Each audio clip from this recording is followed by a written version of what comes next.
Llevamos toda nuestra existencia contándonos historias. Pero, ¿alguien se ha preguntado alguna vez cuál fue la primera historia que un ser humano contó a otro? La primera narración, la primera vez que un ser humano, inspirándose en su experiencia, compuso un relato de hechos que nunca sucedieron y lo compartió con un semejante. ¿De qué trataría? ¿Qué le motivó a ello? Ese relato está perdido en el vacío. Es imposible rescatarlo del olvido. Pero desde ese momento, hundido en las tinieblas del tiempo, no hemos dejado de hacerlo. No hemos dejado de contarnos historias. Soy Vilches y soy escritor. Así que el tema me toca muy directamente.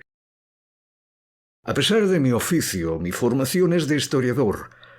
Estoy licenciado en Historia y en Historia del Arte. Nunca he ejercido como tal, nunca he trabajado en algo directamente relacionado con mis estudios universitarios. Tampoco como profesor, a pesar de mi fuerte vocación docente y de que en un momento en mi vida tuve la oportunidad de elegir. Acabé eligiendo la literatura, escribir mis propias historias. Mis conocimientos en historia y arte, especialmente antiguo, me han servido de basamento para la construcción y desarrollo de mis universos de ficción, especialmente en la saga épica, pero esa es otra historia en la que no pretendo entrar. Uno de los territorios más interesantes para mí lo constituía los orígenes de las cosas, de los hitos históricos, de las realidades con las que hoy convivimos y que nos pasan desapercibidas. ¿Cómo empezamos a hacer cosas? ¿Cómo las descubrimos o desarrollamos? Así que yo sí que me he hecho esa pregunta muchas veces. ¿Quién contó la primera historia? ¿Cuál fue esa primera historia? Y lo hago como punto de partida de un viaje intelectual, sabiendo de antemano que jamás se podrá conocer esa respuesta, a menos que encontremos la manera de volver allí y verlo por nuestros propios ojos. Un viaje especulativo de los que tanto me gusta hacer solo por el placer intelectual de realizarlo, agarrándome a todo asidero científico y real al que me pueda agarrar para ello. Se trata de especular con base científica, no solo fantasear. Probablemente hemos perdido más historias de las que conservamos. Hagamos números. No seré yo, soy horrible para el cálculo, pero redondeando con generosidad. Llevamos 5.000 años conservando historias. Estoy siendo muy generoso con ese número. Sin embargo, como especie, llevamos teniendo la capacidad de hablar desde hace entre 2 millones y 2,5 millones de años. Según las últimas investigaciones, 2 millones de años pudiendo contarnos historias y solo 5.000 conservándolas. Definitivamente, hemos perdido más historias de las que conservamos. Entre ese vasto territorio de tiempo, en esa inmensa planicie sin horizonte que apenas supone un parpadeo cósmico, ¿en qué punto surgiría la primera historia? Poder hablar no significa haber desarrollado un lenguaje, ni siquiera primitivo. Tampoco tener la capacidad de poder construir lo que hoy entenderíamos por una historia, un relato. Sin pensamiento formal se me hace difícil tener esa capacidad y parece necesario un lenguaje para desarrollar el pensamiento formal. Pero quizá, quién sabe, igual subestimamos las capacidades de nuestros más lejanos ancestros y resulta que la primera historia ni siquiera tuvo palabras, tuvo gestos. Fue contada con gestos. Nunca lo sabremos, eso es una certeza. Yo soy conservador a este respecto y creo con firmeza que las primeras historias surgieron cuando nuestros ancestros comenzaron a hacerse las primeras preguntas. Las primeras y verdaderas preguntas, las grandes. Cuando comenzaron a tomar verdadera conciencia del yo, del otro, del mundo que les rodeaba, y empezaron a preguntarse ¿cómo? ¿Cuándo? ¿Dónde? ¿quién? Y la pregunta para la que realmente estamos diseñados, la madre de todas ellas, la más feroz y disruptiva de las preguntas, la que nos cambió a nosotros y con nosotros al mundo, mi favorita. ¿Por qué? Nuestras dudas, nuestros miedos, nuestras incógnitas construyeron el primer relato, estoy seguro. Y ese relato solo tenía un objetivo: ofrecer respuestas. Mi intuición me dice que la primera historia que se contó fue la de uno de nuestros ancestros especulando en su primeriza ingenuidad cómo habíamos llegado allí, cuándo lo hicimos, de dónde veníamos, de qué éramos consecuencia y por qué. La primera historia fue una cosmogonía, un relato que explicaba nuestro origen, nuestro lugar en el mundo, un relato sobre la creación. Hay algo que siempre me ha fascinado de las cosmogonías, y es mi sospecha de que en sus raíces se hunden en el principio de los tiempos y que en sus líneas podemos atisbar, quizá de manera distorsionada, como si mirásemos tras una lente sucia y desenfocada, los brillos del pensamiento de nuestros más lejanos ancestros, rastros de su manera de entender, explicar y temer el mundo que les rodeaba entonces, y de cómo era ese mundo para ellos. Ecos de un pasado tan remoto que da vértigo pensar en ello. No en vano, quien conoce mi trabajo sabe que la flor de jade, aquello que justifica el título de mi saga épica en español, el cimiento que da sentido a toda la obra, es en realidad una cosmogonía. Hay muchas cosmogonías, casi tantas como culturas han llegado hasta el día de hoy, y muchas que desaparecieron en el tiempo, pero que hemos podido conservar registradas por escrito. Quizá la más famosa sea el relato bíblico de la creación, que en realidad es la cosmogonía que corresponde a la visión del pueblo hebreo. Ni es la más antigua ni la más elaborada, debo decir, desde mi punto de vista como escritor.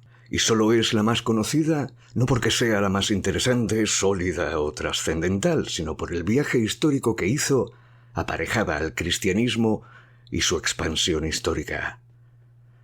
Aunque soy consciente de que aún quedan individuos que la crean cierta o la única cosmogonía existente, es decir, la única explicación sobre la creación que la humanidad haya tenido nunca, la verdad es que el relato mítico de la creación bíblica responde a lo mismo que las demás: intentar explicar el lugar en el mundo, en este caso, del ancestral pueblo hebreo.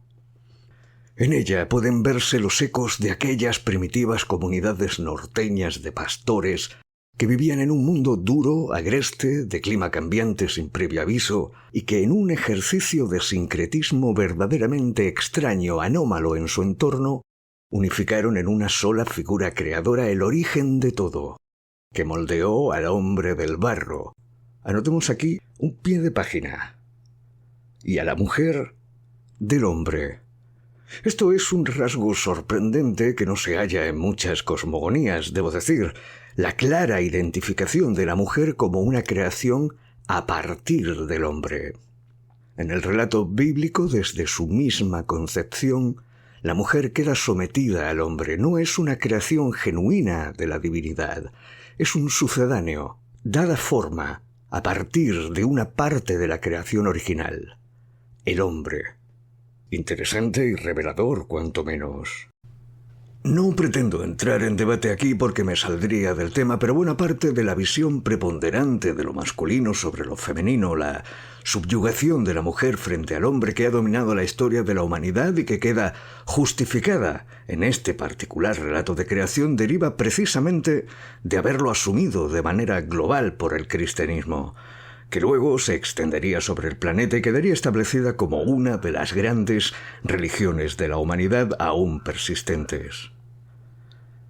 Esa única divinidad creadora les brindó un paraíso donde habitar. Recuerdo, quizá, de un momento histórico en el que sus ancestros se asentaban en una geografía más benigna y también el recuerdo de que algo les expulsara de allí. Proyección, tal vez, de ese lugar utópico anhelado por pobladores de una tierra dura y agreste. Puede. Aquellos primeros humanos, representados por la pareja progenitora, fueron expulsados de ese paraíso por desobediencia. De la mujer, claro, que como producto residual de la verdadera creación de Dios es mucho más débil e imperfecta. Una falta de lo femenino que arrastra en la culpa a lo masculino y que ambos han de expiar para siempre. Falta y culpa que transmitirán a su descendencia. En esencia, ese es el canon que la mayor parte de nosotros conoce, aunque la realidad sea un poco más compleja y nos hable de flujos migratorios, de contactos de grupos humanos previos que conformarían la simiente del pueblo hebreo. Creo que el relato bíblico nos hace entrever detalles interesantes de cómo el primigenio pueblo hebreo miraba su mundo entonces, y también de su periplo por él antes de reconocerse a sí mismos en el momento de configurar el relato. Era un pueblo pragmático, de eso no hay duda. Resolvieron sus iniciales inquietudes existenciales sincretizando en una sola figura creadora el motivo de la existencia de todo. Todo existe y ocurre por una única voluntad. Es un recurso fácil, pero útil, que resuelve de un solo golpe todas las preguntas hechas. El monoteísmo, la creencia en una única entidad divina responsable de todo, es una auténtica rareza. Hoy nos puede parecer justo lo contrario, dado que muchas de las grandes religiones de hoy día son herederas directas de esta primitiva forma de entender el mundo que los hebreos desarrollaron. Pero, créanme, es justo lo contrario. Muchos pueden pensar que es una forma más evolucionada de concebir la relación con la divinidad, pero lo cierto es que es mucho más simple, aunque más funcional. Facilita mucho las cosas explicarlo todo desde un único punto de origen. ¿Por qué llegaron los antiguos hebreos a esa concepción? Creo que las claves están en los ecos que podemos sospechar dentro de su propio relato. El ancestral pueblo hebreo se ha visto a sí mismo como un pueblo errante, una situación que comienza desde el terrible drama de la expulsión del paraíso. Y creo que eso responde a un recuerdo ancestral insertado en la memoria colectiva de aquellos primeros hombres. Quizá al recuerdo de una etapa nómada, a un recuerdo primitivo de sociedades en movimiento. Es posible que ese paraíso perdido respondiese al eco de un recuerdo de una tierra fértil que sus ancestros tuvieran que abandonar por algún motivo. Es posible que aquellos nómadas sin identidad se contaran esa vieja historia frente al fuego, una historia cuyas raíces se alojaban quizá en la profundidad de etapas prehistóricas, el eco de una tierra fértil que hubo de ser abandonada en un tiempo ancestral. Eso pudo haber forjado en aquellos primeros caminantes una sensación de indefensión y desamparo, a merced de unas fuerzas de la naturaleza destructoras e imprevisibles como es el clima de la zona. Ante ello forjaron una figura divina que se ajustaba a aquellos parámetros, la de un padre, la de un Dios pastor que cuida del rebaño. Y no es extraña esa asociación, ya que los primeros hebreos fueron comunidades pastoras, un oficio duro e incierto cuyas implicaciones conocían bien. Esa figura respondía a la perfección a sus necesidades, por tanto, se ajustaba a su visión del mundo. Ellos se veían a sí mismos como el rebaño, perdidos sin la guía del pastor, a quien debían obedecer para garantizar su éxito. El pastor premia la obediencia del rebaño y castiga la desviación de aquellas ovejas que se apartan del camino. Y es esa, precisamente, la naturaleza de la relación con la divinidad que desarrolla este pueblo. Obediencia y lealtad. Posicionar toda la confianza en el guía. De lo contrario, hay castigo y ruina. En el esquema mental de una sociedad pastoril, esa visión del mundo no solo debía presentarse como lógica, sino la única eficiente. Los hebreos no son los únicos en concebir un modelo de Dios que castiga y premia, que se enfurece cuando no obtiene sus deseos. Es un modelo que los historiadores llaman Dios que golpea con el mazo, por su habitual representación artística. Se observa desde el delta del Nilo a Anatolia, pero en el caso de los hebreos es tentadora la fluida conexión que puede hacerse para justificar el modelo. Los grupos humanos han usado aquello que reconocían, lo que tenían próximo, aquello que conformaba su mundo en aquel entonces para construir sus relatos de creación. Por eso, dichos relatos pueden desvelarnos mucho de la naturaleza ancestral de esos pueblos, de su memoria colectiva y de tiempos más antiguos incluso que aquellos en los que el mito se fijó, que podrían responder a la mirada al pasado de esos mismos pueblos del pasado. Las referencias al hielo, la nieve o el frío en el entorno son abundantes en las cosmogonías nórdicas, lo cual es razonable en un pueblo instalado en algunos casos muy cerca del círculo polar. Pero resulta más extraño encontrar esas referencias en los pueblos nativos norteamericanos. Especialmente se detectan en aquellos pueblos originarios que habitaban antes de la llegada europea en el norte del continente, en lo que antaño fueron las tierras que hoy conforman la frontera norte de Estados Unidos y Canadá. Estas referencias aparecen en unos relatos de creación que hasta casi la actualidad se han seguido transmitiendo como se hacían en origen, de manera oral. Y es muy curioso y significativo que muchas de estas historias aparezcan referencias de un origen como gentes del hielo, concepto atribuido a sus propios ancestros, o a un mundo helado como origen primigenio, y presentar la retirada o superación de ese mundo de hielo como un hito o suceso esencial en su cosmogonía. Y resulta significativo puesto existen numerosas pruebas arqueológicas y geológicas que permiten asociar a estos pueblos originarios indígenas de Norteamérica como fruto de la evolución de los llamados pueblos de la cultura Clovis. La cultura Clovis se caracteriza por haber dejado atrás restos de su industria lítica, es decir, de piedra, especialmente puntas de flecha y lanzas talladas con una técnica muy distintiva y única, presente por una amplia zona de los territorios ya mencionados. Se cree con firmeza que corresponden a los pueblos que llegaron allí a través de los flujos migratorios procedentes de la actual Rusia siberiana, y que penetraron al continente americano a través del actual estrecho de Bering, que en aquel momento unía por tierra a ambos continentes, y que es conocido como el Corredor de Beringia.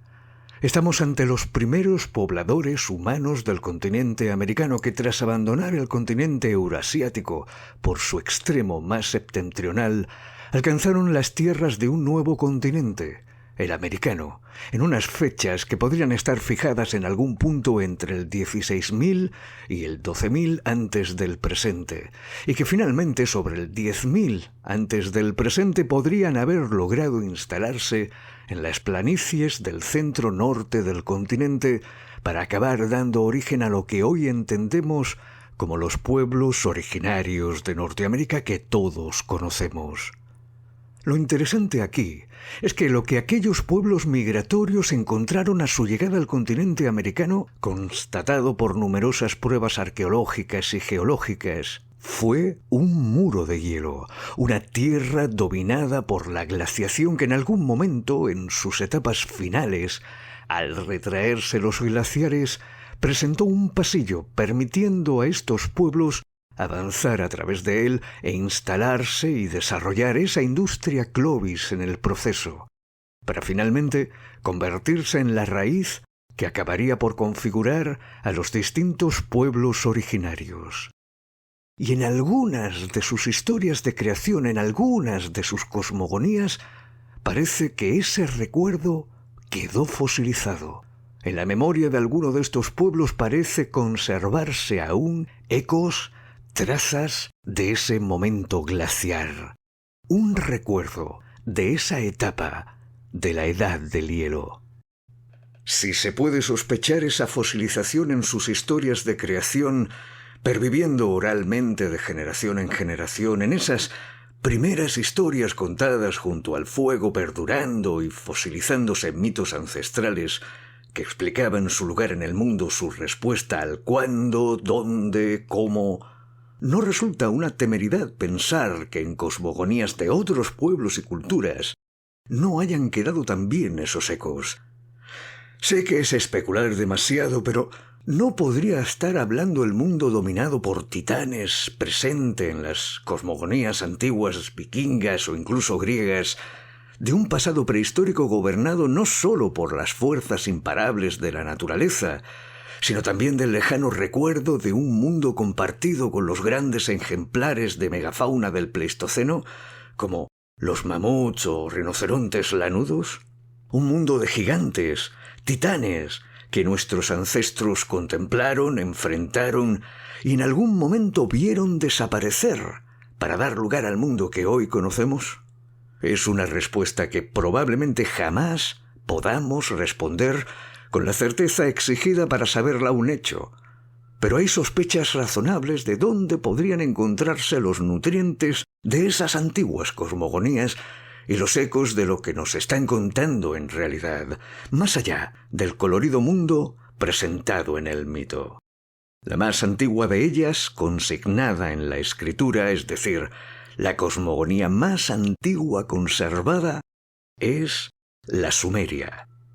Los sumerios fueron un pueblo que se desarrolló en Mesopotamia, entre los ríos Tigris y Éufrates. La cultura sumeria ha quedado consignada como la primera cultura humana con las claves necesarias para ser considerada nuestra primera civilización reconocida. Se les atribuye, entre otras cosas, la creación del primer código de escritura, la cuneiforme. El pueblo sumerio sería invadido por sus vecinos del norte, los acadios, creando una cultura híbrida entre ellos en la cual los conquistadores fueron de alguna forma absorbidos por los conquistados. Ambos pueblos tienen su origen claro en la evolución de las primeras comunidades neolíticas en la zona, los primeros grupos humanos en sedentarizarse, construir aldeas, pueblos y ciudades. Domesticar, acceder a la agricultura, la cerámica, es decir, poner los cimientos de lo que entendemos como una civilización. Lo interesante aquí es que una de las historias que acabaron preservadas gracias a la escritura que los sumerios desarrollan fue su propia cosmogonía, su relato de creación, su explicación del mundo y su origen. Y esta presenta una riqueza extraordinaria, aparte del hecho de ser la primera y más antigua de la que tenemos registro escrito. El relato global debe construirse a través de varios fragmentos y tablillas, cuyo origen no es único ni fue consignado en un único momento. Es un relato fraccionado, pero que claramente apunta a un origen común.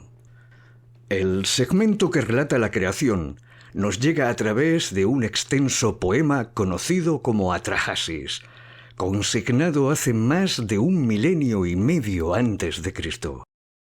Esta es la primera historia de la creación que la humanidad ha logrado conservar, pero hay que entenderla no como un inicio, sino como el producto de miles de años de historias orales, de miradas hacia atrás en el tiempo.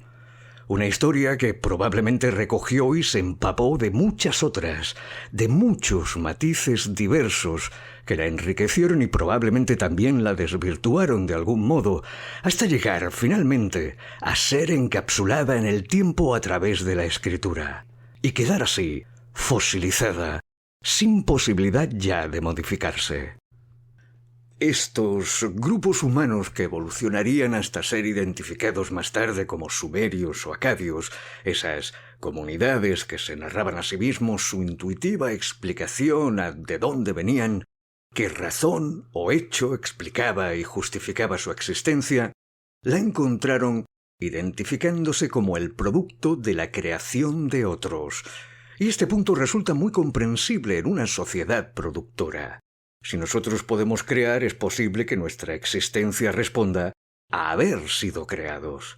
Esos dioses comparten una mayoría de rasgos, desde anatómicos hasta sociales, perfectamente reconocibles como humanos, pero no pueden serlo para poder atribuirse la capacidad de la creación humana. Deben ser superiores. Así que ahí tenemos la primera concepción de un dios. El primer delato de la figura de dioses creadores está ahí. No obstante, y este nuevamente es solo un viaje especulativo que solo invito a emprender, creo que la figura de los dioses creadores, genéricamente hablando, desde los concebidos en la cosmogonía sumeria a cualquier otra cosmogonía que llegase a ser consignada a través de la escritura, no fue la primera imagen con la que explicamos nuestra existencia. No es nuestra mirada más antigua. Me baso en dos principios intuitivos para ello. El primero, que en su capacidad más primitiva para explicar la realidad del entendimiento humano se ha visto condicionado por aquello que veía en su entorno próximo y ha asimilado de él. Daré un breve ejemplo de ello. Una constante común en todas las cosmogonías es que repiten unas constataciones claras, producto de una observación directa muy básica, como es, por ejemplo, la segmentación de los grandes planos de existencia. Se observa, por un lado, la tierra, los cielos, en algunos casos las aguas, muy común en culturas costeras o con acceso temprano a grandes masas de agua. Y en muchos casos, la intuición de un plano profundo, el inframundo. Es una división muy evidente que probablemente quedara muy clara en el esquema mental de todos nuestros ancestros de manera muy temprana, solo por observación. Por regla general, la Tierra será el lugar asociado a la humanidad y la vida salvaje. Es nuestro lugar. Algo fácilmente constatable por observación.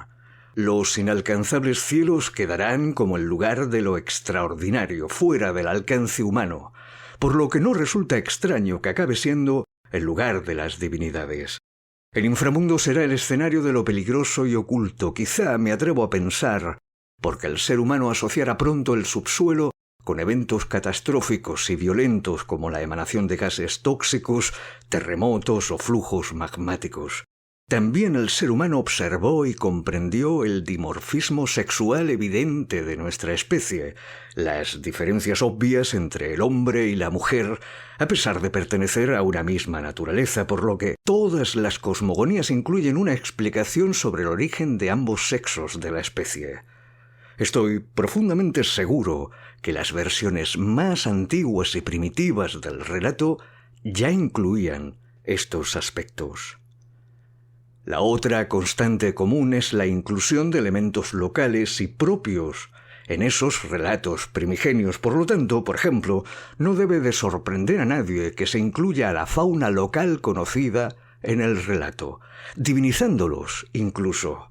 Halcones, chacales y cocodrilos en la cosmogonía egipcia, serpientes y jaguares en las mesoamericanas, elefantes en la hindú. El ser humano explica en primera instancia a través de lo que ve en su realidad cotidiana. Estoy seguro que las primeras divinizaciones fueron fuerzas de la naturaleza y animales locales cuya vinculación con la realidad humana de entonces inspiraba temores, respeto o dependencia. Las primeras etapas de esa primitiva primera historia que alguna vez nos contamos tenía otros actores y otras relaciones. Pero hemos perdido esas etapas primigenias irremisiblemente. Quedaron solapadas por versiones posteriores del discurso. En ese contexto creo que la aparición de la humanidad habría sido más lógica a través de la concepción que de la creación. Quiero suponer que en esas perdidas historias el ser humano nacía de las divinizaciones, no era creado, sino concebido. Aparecíamos como hijos o descendientes de las divinizaciones, no como sus manufacturas. El concepto de creación intuyo que responde a un estadio más avanzado en el que el propio ser humano se concibe a sí mismo como fabricante, como creador, tras el gran jalón de la sedentarización y de la producción especialmente de la cerámica. Un estadio tecnológico que todos los grupos humanos, se encontrasen donde se encontrasen, tuvieron que pasar. Es tan solo una sospecha personal basada únicamente en la intuición sostenida en mi propia formación académica. Los dioses creadores se incorporaron al discurso que finalmente quedaría fijado en la escritura en todas las cosmogonías conservadas en algún punto a partir del Neolítico. Los sumerios llamaron a estos dioses creadores Anunna y los acadios Anunnaki, los hijos de Anu. Y aquí quiero hacer una nota al pie breve, espero, pero contundente. Mucho se ha escrito y especulado sobre los Anunnaki, pero lo que la inmensa mayoría del público no especializado cree saber o reconocer de ello está profundamente alejado de la realidad.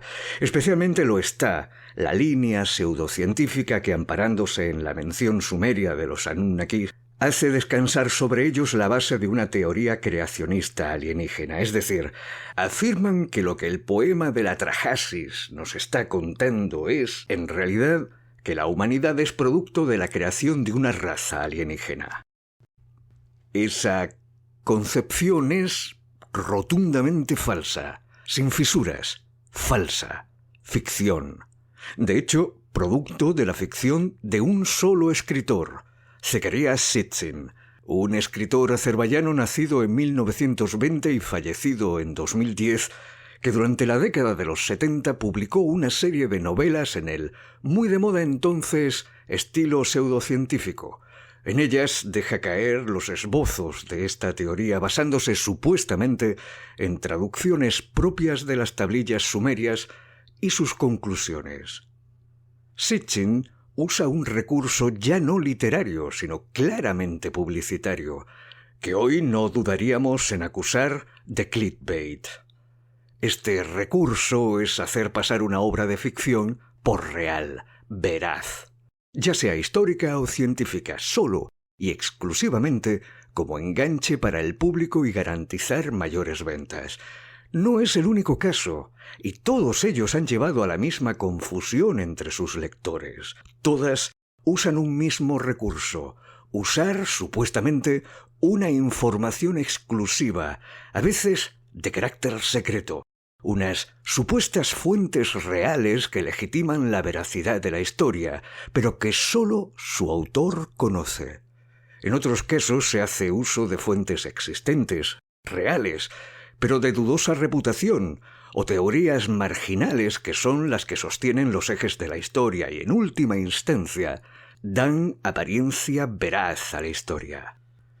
Esas supuestas fuentes son manipuladas con la destreza de un escritor para ofrecer un discurso aparentemente consistente y creíble. Caballo de Troya de Benítez, sostenido sobre la supuesta existencia de un material secreto de las agencias estadounidenses, sobre un supuesto viaje en el tiempo a la época de Jesús, o el Código da Vinci de Brown, cimentado en teorías marginales y en muchos casos no consistentes sobre el significado del Santo Grial en relación con la obra pictórica del genio italiano, obras ficticias que en ningún caso demuestran ni siquiera la existencia real de sus fuentes y que ganan popularidad precisamente en la duda y debate que generan en el público, contribuyendo a la expansión de discursos pseudohistóricos y pseudocientíficos muy populares y rentables especialmente para sus autores y todo aquel que se embarque en ello, pero profundamente dañinos para el conocimiento sólido y demostrable. El caso de Sitchin es, si cabe, más flagrante, ya que su supuesta veracidad se sostiene en dos hechos absolutamente y suficientemente demostrados como falsos. El primero es que las tablillas que asegura haber traducido están erróneamente traducidas e infiere datos de ellas que los grandes expertos en la materia aseguran por unánime consenso que no están ahí. Es decir, Sitchin traduce e interpreta como le da la gana y lo que le da la gana, siempre a favor de la construcción ficticia de su obra, cuyo objetivo final es vender más libros, ergo, ganar más dinero. El segundo es la prueba absoluta de que, además de lo anterior, Sitchin directamente inventa tablillas, fragmentos y fuentes del relato sumerio que directamente no existen. Es decir, la teoría del génesis extraterrestre que puede entenderse de la lectura de la obra de Sitchin se basa en una más que dudosa, inexacta y directamente malintencionada traducción de los originales, punto señalado por unanimidad por los grandes expertos del tema, y por otro lado, en la invención misma de muchas de esas fuentes. Si menciono este punto es por la peligrosidad inherente de confusión que albergan este tipo de obras, que ensucian el trabajo honesto y duro de aquellos profesionales que realmente investigan nuestro pasado. Es el peligro de dejar a un escritor fantasear sobre líneas difusas en nuestras fuentes y pasado. En este sentido, esta iniciativa, yo mismo entro en esas líneas difusas y juego a la especulación en áreas de conocimiento que admito de antemano que son indemostrables. Planteo una especulación controlada, que intenta no separarse de lo razonable, pero que está muy lejos de querer ser defendida más allá de la intuición de un individuo formado que pivota entre la curiosidad del historiador y su formación científica con la imaginación e intuición emocional de su parte de escritor, pero que asume que nada, absolutamente nada de lo que dice pueda y deba ser entendido como una explicación real, simple y llanamente, porque sería deshonesto por mi parte, un fraude, una rabiosa mentira que no estoy dispuesto a consentir. Lo que el público en general debe de tener claro siempre es que las obras literarias actuales son siempre ficticias, siempre. No sirven para generar verdadero conocimiento, están concebidas para entretener. Se puede tratar de recrear una época histórica empapándose de fuentes o estudios serios, o tratar de dar credibilidad a una teoría especulando sobre la verosimilitud de algunas teorías, aunque éstas no hayan obtenido un consenso en la comunidad científica. Pero el producto final siempre es ficticio. De lo contrario, hay fórmulas y caminos para defender una teoría por revolucionaria que ésta sea en su planteamiento. Si estos escritores hubiesen querido realmente revelar una verdad al mundo, en lugar de una novela, deberían de haber escrito un ensayo o un artículo científico. Pero claro, para ello también deberían de poder aportar las pruebas sobre las que se sostienen sus conclusiones. Pruebas que en ningún caso disponen, y someterse al escrutinio científico que en ningún caso van a superar sin esas pruebas. Su ánimo en ningún caso va encaminado a convencer a los profesionales del conocimiento, a la comunidad científica, sino a lectores sin formación específica. Por eso, sus obras se impregnan de pseudociencia, no de ciencia. La novela es, y solo es, ficción para entretener, nunca fuente de conocimiento empírico. Quien no entienda esto, quien crea que una novela revela una verdad científica, sencillamente está cayendo en un grave error. Aclarado este punto y volviendo al jugoso tema que han motivado este capítulo, esos dioses creadores en la cosmogonía sumeria modelan a los humanos del barro. La primera referencia a la creación de la humanidad a través del barro es esta, y no es original del discurso bíblico. De hecho, el discurso bíblico la roba de aquí. Probablemente es el resultado de la influencia que la cosmogonía sumeria ya tenía en los pueblos de su entorno, entre los cuales uno de ellos, más tarde, conformaría la cultura hebrea.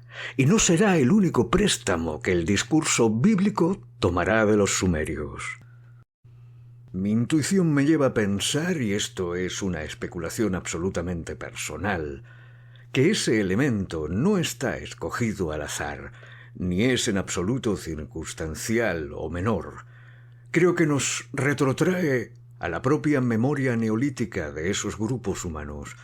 La revolución cerámica del Neolítico es una de esas piezas claves en el cambio de paradigma que supuso la sedentarización humana junto con la agricultura, principalmente. El ser humano encontró en el barro arcilloso ese material mágico, dúctil, capaz de ser moldeado a capricho para obtener la forma deseada, desde dar forma a una choza estable y duradera, a cuencos, vasijas y ollas, adornos y útiles diversos. El barro se convierte en el material de creación por definición de estos grupos humanos. Más fácil de trabajar, más maleable y creativo que la piedra, el hueso o la madera. Y además representa la tecnología punta del momento. Así que no me parece para nada casual que fuera precisamente el barro el material que los dioses creadores usaran para dar forma a la humanidad. El mito de creación sumerio es mucho más complejo que el bíblico, a pesar de ser el primero. Presenta un grupo de dioses primigenios, creadores, representativos de aspectos naturales como el cielo y también la constatación de diosas femeninas relacionadas con la fertilidad, diosas útero, ausentes en la concepción de la creación bíblica, pero cuya existencia puede arqueológicamente ser sospechada desde la prehistoria. La asociación de la fertilidad con lo femenino es profundamente intuitiva. Es un proceso que los grupos humanos habrían relacionado desde muy temprano como propio de la mujer, por lo que resulta muy normal que aparezca en estos relatos. De hecho, lo extraño es que no lo haga en el relato bíblico. La excusa de la creación de la humanidad en el relato sumerio se sostiene en que los dioses, cansados de trabajar, protestan y se declaran en huelga, ante lo cual se decide crear una raza de trabajadores que sería la humanidad. Lejos de ser una demostración empírica de que somos producto de una raza alienígena que nos creó para esclavizarnos, personalmente creo que refuerza la idea de que, en este punto, el probable y ancestral discurso oral que sin duda sirvió de base al que finalmente quedó escrito, incorpora realidades más modernas derivadas de los pros y contras de la sedentarización, y que esos ecos de su pasado neolítico quedan reflejados, insertos en el relato a partir de entonces. La agricultura, como innovación neolítica especialmente, aporta muchas ventajas. Ya no se necesita perseguir a las manadas de caza. Disipa el problema del agotamiento de la recolección estacional que ahora supone un recurso más complementario. No obstante, trabajar la tierra requiere de un trabajo duro y constante y que implica áreas indirectas como la construcción de canales, lugares de almacén del grano, útiles de molienda.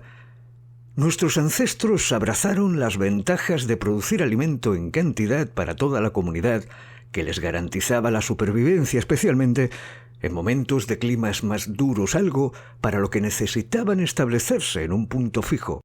Pero lo hicieron a cambio de focalizar la mayor parte de su tiempo y esfuerzo en el mantenimiento de toda la infraestructura que la agricultura exigía.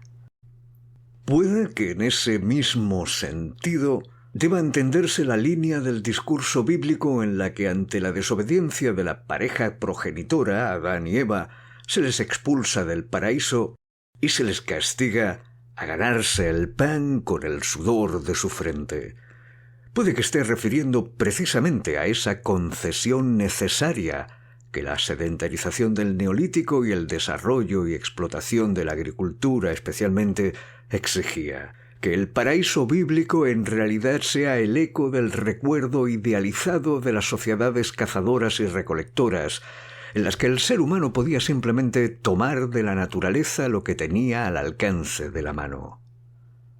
En ese mismo sentido, creo que el relato sumerio también nos brinda los ecos de la primera estratificación social en esas iniciales comunidades neolíticas, la necesaria aparición de líderes gestores, de élites, encargadas de la organización social y la división y especialización del trabajo en la comunidad. El propio proceso de creación de la humanidad es interesante, ya que se muestra muy similar al proceso de fabricar ladrillos, que no se nos debe olvidar que en aquel momento es la tecnología punta, lejos de ser la obra de un simple alfarero, como puede inducirse en el relato bíblico, es la compleja técnica de fabricación en masa propia de un albañil. Los humanos son creados en igualdad, sin distinción entre hombres y mujeres y en igualdad de número, a partir de un molde mezclando sangre divina y barro. La mezcla de sangre divina en el relato sumerio me retrotrae a esa idea de que en versiones anteriores, perdidas probablemente, fuimos concebidos, engendrados por nuestras figuras divinas.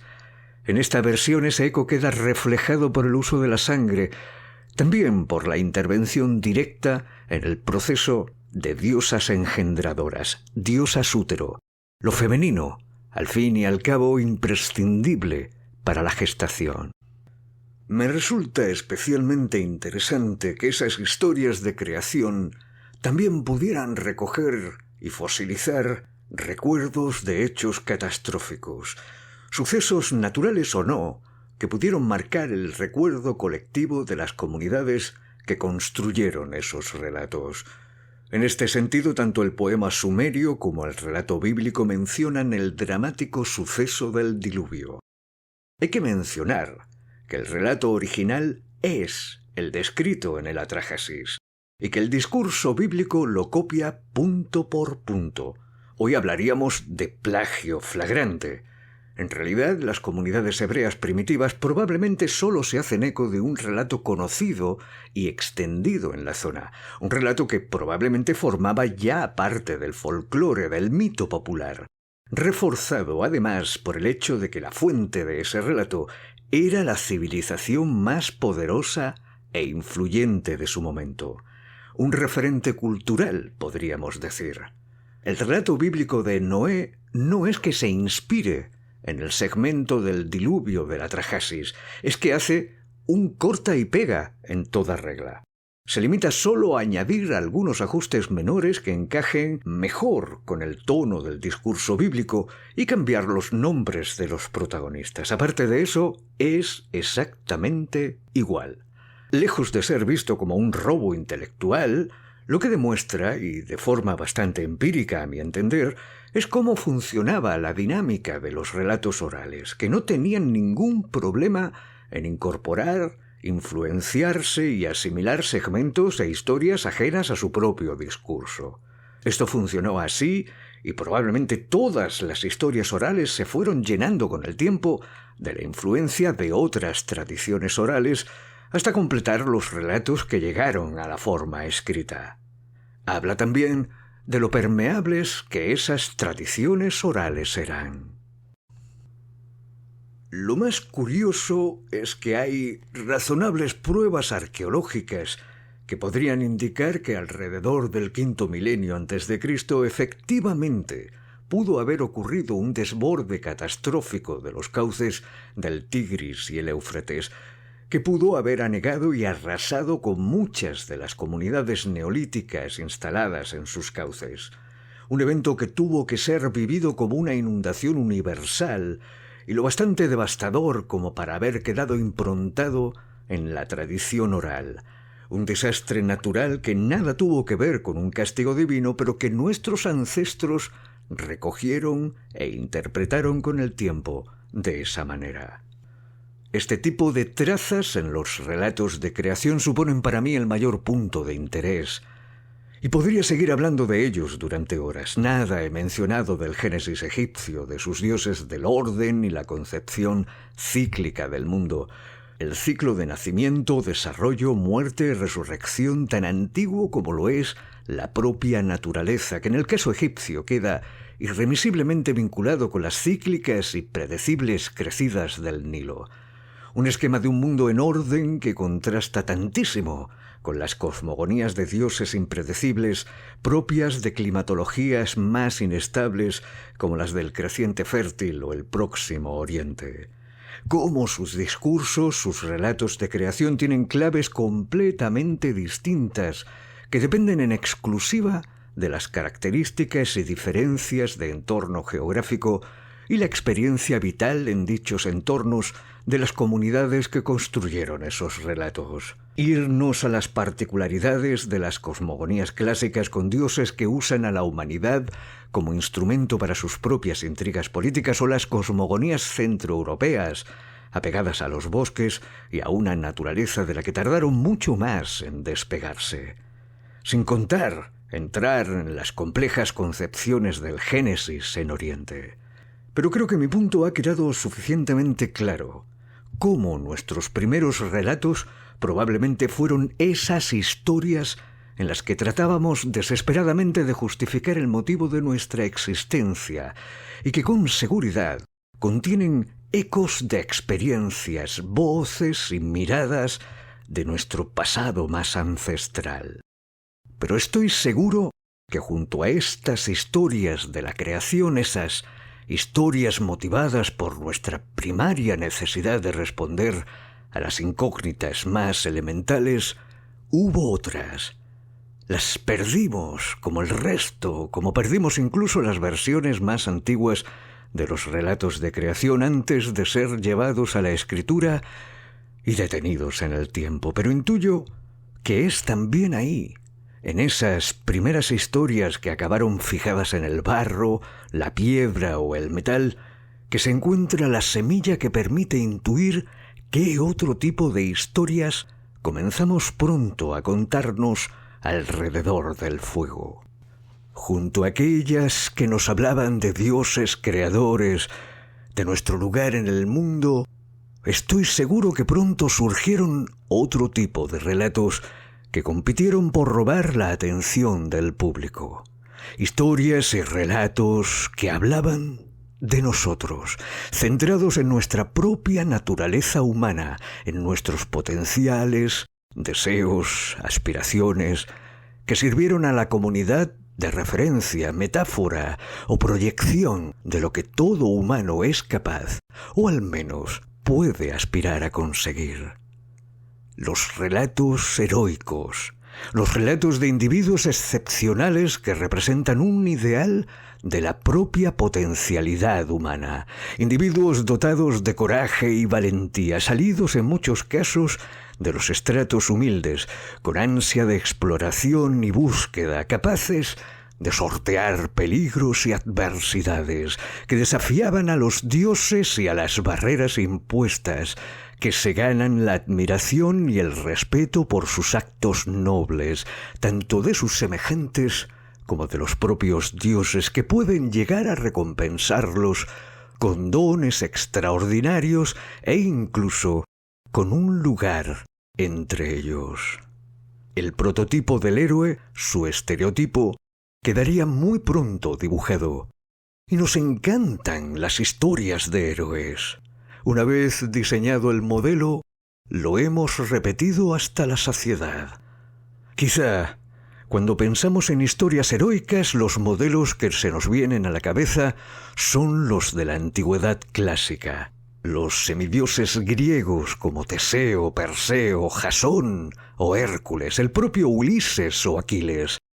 Todos con un componente divino en la sangre, hijos secretos de dioses o diosas, o de grandes linajes de reyes, todos con un destino en manos de las divinidades, todos con dificultosas empresas que acometer, destinados a prevalecer a pesar de la fuerza o número de enemigos, o de la obstinación de los propios dioses y adversidades que buscan provocar su derrota.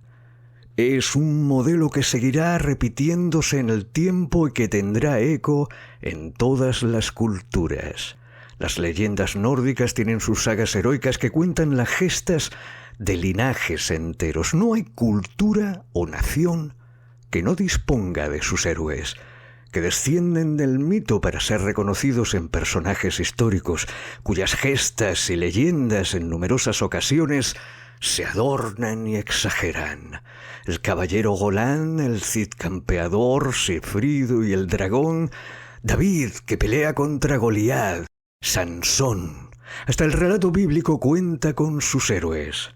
El rey Leónidas venciendo en las Termópilas, héroes legendarios y sus historias que inspiraron con sus hazañas y trascendencia de sus actos, gestas que en ocasiones cambian el discurrir de la historia y en otras nos hablan del sacrificio, valor y coraje para superar adversidades y llegar donde nadie antes había llegado. Nos encantan las historias de héroes, siempre nos han encantado, donde el débil vence al fuerte, el justo al villano, los pocos a muchos, los amigos a los enemigos, donde el indefenso merece ser defendido, el injusto castigado y el agresor vencido. Porque el ideal heroico es un ideal de virtud y justicia, aunque sea utópica. Nos encantan las historias de héroes que se enfrentan a lo desconocido, a lo oculto, que descubren lugares ignotos, que viajan más allá del horizonte, porque encarna la curiosidad humana, el ansia de descubrir el misterio, lo que se esconde más allá de lo que puedo ver. La respuesta tras la pregunta y el enigma. No hemos dejado de contarnos esas historias porque empezamos a hacerlo muy pronto, quizá al mismo tiempo que dibujamos las primeras historias para situarnos en el mundo. Lo sabemos, porque también quedaron prisioneras de la escritura en el primer lugar donde la escritura nació, nuestra vieja y querida Sumeria. El poema heroico de Gilgamesh es el primer modelo de este tipo de relato conocido, coetáneo, de hecho, inserto en el mismo contexto del relato cosmogónico, como si fuese solo un capítulo o un spin-off de la cosmogonía sumeria. En la epopeya de Gilgamesh vamos a encontrar ya todos los elementos que van a repetirse en muchos de los relatos heroicos posteriores. Muchos porque van a beber o ser contaminados directamente del mito sumerio. Se van a inspirar o directamente copiar pasajes completos. Vamos a ver trazas de la epopeya en el mito de Hércules y Heracles, en Sansón, en Homero, pero también porque esa primera epopeya ya contiene todos los elementos que en realidad nos gusta encontrar en las historias inspiradoras. Amor, amistad, aventura, sacrificios, superación, valor, búsqueda de uno mismo, trascendencia. Porque no me cabe ninguna duda que esas historias servían fundamentalmente para inspirarnos, para demostrarnos lo que como humanos podíamos llegar a hacer, para darnos la fuerza en momentos de oscuridad, recordando lo que otros lograron enfrentando y superando la adversidad, consiguiendo poner a los dioses de su parte, cuando todo lo tenían en contra, con empeño, esfuerzo, aunando lealtades en algunos casos, confiando en uno mismo y en quienes tiene por aliados. Dentro de todo individuo hay alguien excepcional. Todos, en el fondo, somos hijos de los dioses y tenemos el potencial. Estoy completamente seguro que el éxito de esas historias y su temprana existencia es la prueba de que siempre nos han interesado los mismos temas: el amor, la traición, la amistad, la proeza, la aventura, el valor y la superación. Miles, millones de pequeñas historias se perdieron en el vacío del discurrir del tiempo, en esas hogueras ancestrales donde desde tiempos muy remotos no hemos dejado de contarnos historias, o quizá quedaron todas reunidas, mezcladas, sintetizadas en los devenires de aquellos primeros héroes. ¿Quién sabe? Nunca lo sabremos. Lo que sí sabemos con rotundidad es que una vez que comenzamos a contarnos historias, nunca paramos. Y contarnos historias parece tan consustancial con nuestra naturaleza humana como pensar, fabricar o vivir en comunidad. Quizás solo sea consecuencia de esas mismas tres cosas. Así, me siento afortunado de continuar ese legado ancestral, de contar historias, de haber elegido uno de los oficios más antiguos y trascendentes de la humanidad, de contribuir en mi modesto aporte a la gran herencia inspiradora que quizá empezó en una pequeña hoguera, tan atrás en el tiempo que lo hemos olvidado. Esta es una historia que nos han contado 1.000.000 de veces. Me dejaron como reseña una vez, intentando con ello desmerecer mi trabajo. Sí, amigo mío, lo es, como todas las historias nos las han contado 1.000.000 de veces. Y seguimos queriendo que nos la cuenten una vez más. Soy Vilches. Un cálido abrazo desde el silencio. Cierro por el momento la conexión.